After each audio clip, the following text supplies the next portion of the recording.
Hey les Power Boosters, j'espère que le réveillon s'est bien passé pour vous et que la gueule de bois aurait été moins terrible que pour moi. Cette semaine, le best-of qui arrive va être un pur bonheur pour les amateurs de machinisme puisqu'on vous parle des matériels les plus étonnants qu'on ait croisés cette année.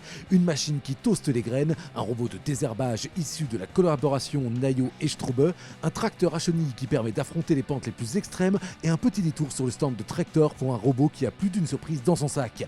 Ça commence dès maintenant, alors mes petits poulets, enjoy! Connaissez-vous le toastage dans le cadre bien sûr des graines? C'est une technique qui permet de mieux les valoriser. Image. Vous savez, on parle de plus en plus d'autonomie, on parle de plus en plus malheureusement de la cherté de l'aliment. Il y a peut-être des solutions et j'en ai trouvé une ici dans le cadre du salon Agrimax à Metz autour du toastage. Bonjour Emeline. Bonjour. Alors vous représentez ici la Cuma Grand Est, vous êtes assistante chargée de mission très précisément. Est-ce que vous nous expliquez déjà le principe du toaster ? Alors le principe du toaster, on toaste nos graines de protéines. On les fait chauffer à entre 210 degrés et 230 degrés, en fait pour détruire les facteurs antinutritionnels et ça rend la graine donc, de protéines, donc que ça soit du soja, des métailles, du pois, vesse, lupin, et donc ça va rendre la protéine plus digestible pour les animaux. Pourquoi ça se développe aujourd'hui ? Alors ça se développe au niveau de gains d'autonomie protéique. Donc les exploitations forcément ils recherchent la protéine, ça coûte cher et donc on veut de la rentabilité pour les élevages. Et en fait le toastage ça va servir à substituer un peu le tourteau de soja importé généralement qui coûte très cher. Et donc là en toastant nos protéines on va avoir un gain économique et on va arriver à substituer ces aliments importés d'ailleurs. Mais un appareil comme ça coûte super cher, 200 000 €? Oui, ça coûte cher, c'est sûr. Mais alors là, donc cet appareil, on va l'investir en commun. Donc on a créé depuis le 28 février 2022 la Cuma Alsace-Lorraine Toastage. Donc là, pour l'instant, c'est un toaster qui nous vient de Bourgogne-Franche-Comté, donc aussi d'une Cuma. Et donc en février-janvier 2023, on aura notre nouveau toaster, donc un 5 tonneurs qui arpentera les routes du Grand Est, donc pour venir dans les élevages du Grand Est qui voudront toaster leurs protéines. Là, on est sur un appareil qui fait combien? 2 tonneurs? 2 tonneurs effectivement, et en janvier, ça sera un 5 tonneurs. Alors, c'est surtout intéressant pour les monogastriques ou aussi pour les ruminants? Alors effectivement, on a un panel d'éleveurs très diversifiés, donc que ça soit ruminants, petits ruminants, gros ruminants, et puis également les monogastriques, palmipèdes gras, les canards, et puis poules pondeuses, poulets de chair, ça intéresse vraiment tous les éleveurs. Est-ce que vous avez quelques chiffres sur une espèce donnée de gain de performance? Alors de gains de performance, donc par exemple en poulet de chair, on va gagner 5 à 10 jours de croissance en prenant des graines toastées en intégrant dans la ration. Donc on gagne en croissance, on gagne en gain économique, donc en revenus, et sécuriser une marge pour les éleveurs, je pense que c'est important dans ce contexte. Et quand vous le mettez à disposition donc comme ça de façon mutualisée, vous avez des coûts horaires, on a des ordres d'idées de tarification? Alors effectivement, donc les coûts horaires en fait ça va dépendre. Pour l'instant on a choisi de faire l'investissement sur le Grand Est à partir de 900 tonnes. On les a atteints, donc là on a un coût à peu près à 70 € tonne. Et en fait plus on va avoir de tonnages qui vont venir, plus le prix va être dégressif. Et je pense que quand on sera à 2500 tonnes par an pour le toaster 5 tonneurs, on sera entre 50, 60 tonnes, 50-60 € tonne. Oui, pardon. Bon, merci beaucoup Emeline. De rien. Je vous ai trouvé un robot vraiment étonnant. Bonjour Hamdi. Bonjour. Alors toi, tu es ingénieur chez Straube et ce robot, il est avant tout français. Il y a Nayo Technologies, c'est une collaboration avec Straube. Straube et ainsi aussi le Fraunhofer en Allemagne. On a travaillé depuis 2 ans jusqu'on arrive alors enfin de construire le Blue Pop. C'est notre robot qui va travailler la terre. Il est spécialisé maintenant sur les betteraves sucrières, mais on peut le faire programmer pour les autres plantes ainsi que les salades. Alors il va détecter les plantes dans les rails et ainsi que trouve les mauvaises plantes, il va les enlever. Ce qui est intéressant, c'est qu'à l'avant, on le voit, il y a des caméras et puis il y a de l'intelligence artificielle. Voilà, après, on va voir alors la position exacte détectée de notre GPS. On va voir les coordonnées système, alors c'est-à-dire les X et Y et Y, position exacte de la plante. Et après, on va voir accès de détecter si c'est une plante de betterave sucrière ou non. Et ainsi qu'on a avoir l'accès après, on va voir alors des idées de donner alors l'accès aux outils de faire fermer ou ouvrir pour enlever les plantes mauvaises. Et puis Hamdi, j'ai vu qu'il y a possibilité aussi de régler quel est l'espacement minimum pour travailler ou pas le sol. Oui, voilà, on arrive jusqu'à maintenant, on arrive de faire accès à 2 cm avant la plante et 0 cm après la plante.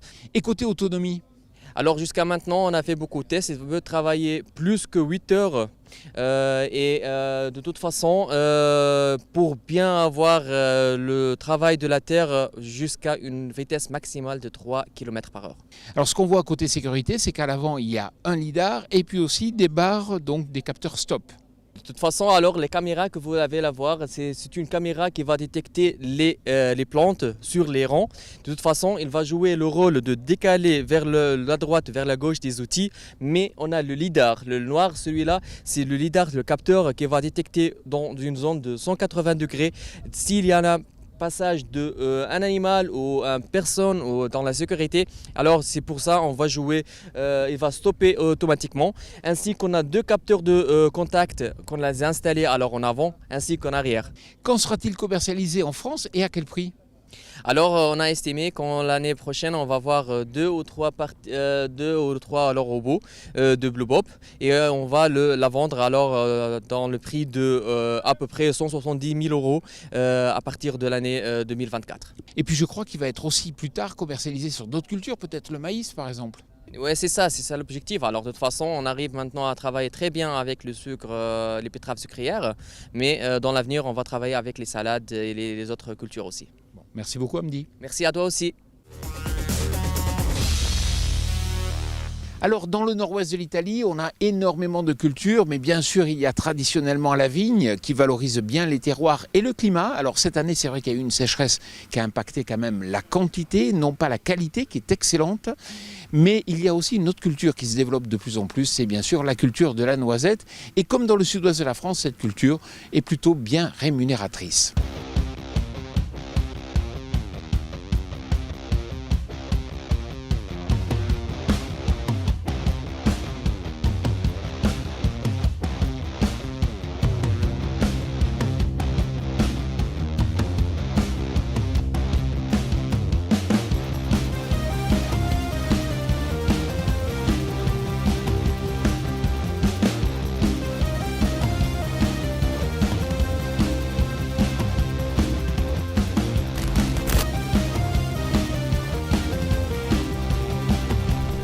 En Italie, nous avons 2 situations de travail, en situation de pente et en situation de dévers. Normalement, nous pouvons travailler dans une situation de pente jusqu'à 32-33 degrés avec un tracteur à chenille. Avec un tracteur traditionnel, avec des pneus, nous pouvons travailler au maximum à 22-23 degrés. La traction du chenille nous permet de travailler en situation de pente très, très forte. Et dans l'autre situation, dans les dévers, nous avons avec notre châssis Actio et articulé la capacité de travailler à 15-6 degrés de dévers. Pour travailler dans la pente ou dans les dévers, la chose la plus importante pour les constructeurs de tracteurs, c'est améliorer le centre de gravité et la transmission pour contrôler parfaitement le tracteur. C'est très important de donner aux conducteurs la facilité de conduire les tracteurs avec un système très simple et fiable. Et autre chose, une des choses les plus importantes, c'est que pour les prochains futurs, améliorer encore et travailler pour réduire la nécessité d'énergie quand nous travaillons avec les outils. Ça, c'est notre mission. C'est très bon réduire la consommation de gasoil et réduire les émissions et les pollutions des moteurs. La notre idée pour limiter l'érosion de la montagne, c'est introduire les tracteurs à chenilles avec 4 chenilles en caoutchouc. Les tracteurs comme ça, c'est la parfaite solution qui va substituer les tracteurs traditionnels à chenilles en métal. Notre système d'articulation permet de tourner les tracteurs sans démager le sol. Ça veut dire améliorer la qualité du sol et permet l'herbe de pousser. On vous parle souvent d'économie d'énergie, alors c'est vrai que dans l'émission Power Boost on parle de robots, et c'est vrai que j'ai l'impression que vous, Tractor, vous êtes un peu sur un modèle un peu ancien. Vous allez me dire que non, mais le fait d'avoir à la fois un moteur thermique et un moteur électrique, pourquoi ? Alors tout d'abord, Tractor, on est sur une machine 100% électrique. On travaille principalement avec des packs batteries et tout est entraîné par l'électricité sur Tractor. On peut tenir plusieurs heures, 4-5 heures en moyenne, avec uniquement les batteries sur Tractor. La question se pose après, la problématique, c'est plutôt de savoir, une fois qu'on est dans la parcelle avec une machine qui est quand même assez lourde, on ne peut pas transporter sur une remorque permis B, est-ce qu'il faut la ramener tout le temps au hangar pour la recharger ou pas? C'est là la problématique un peu avec cette catégorie de tracteurs. Et nous, le choix qu'on a fait en tout cas, c'est de pouvoir avoir une petite génératrice qui consomme très peu pour embarquer une quantité d'énergie qui sera transformable en électricité. Et ça, grâce à cela, en fait, on a pu faire, grâce à des analyses sur des itinéraires techniques complets, que ce soit en vigne ou en maraîchage, on a pu démontrer qu'on consommait en moyenne, sur des années complètes, 3 litres par heure en utilisation normale. Alors que si vous avez eu uniquement un moteur thermique? Alors ça, c'est plus des données qui nous sont transmises, mais en tout cas, sur les données transmises, on nous indique que des tracteurs équivalents consommeraient entre 10 et 15 litres par heure. C'est-à-dire que le moteur thermique dans votre robot, il sert surtout à réalimenter les batteries? C'est ça, il sert à générer de l'électricité de la manière la plus efficace qu'un moteur thermique peut le faire. Alors pour bien comprendre, quand vous dites efficace, ça veut dire que vous l'utilisez dans les meilleures conditions? Pour transformer en tout cas de l'énergie thermique en énergie électrique, oui, on essaie de l'utiliser dans les meilleures conditions, c'est-à-dire qu'on va bien faire préchauffer le moteur thermique, on va l'utiliser à son meilleur régime, puis ensuite on va aussi l'entretenir à l'extraction, puisqu'en fait on contrôle totalement quand est-ce qu'il peut être allumé et quand est-ce qu'il peut être éteint. On peut aussi l'éteindre si jamais on passe à côté d'habitation pour aussi réduire les nuisances sonores. Paul Mordel, merci beaucoup. De rien. Ah, ça fait toujours plaisir de voir de la bonne grosse machine avec le meilleur de la technologie dedans. Mais nos best-of ne s'arrêtent pas ici. La semaine prochaine, pour le premier Power Boost de l'année, on vous offre rien de moins que le top des tracteurs de 2022. J'en salive d'avance. À la semaine prochaine.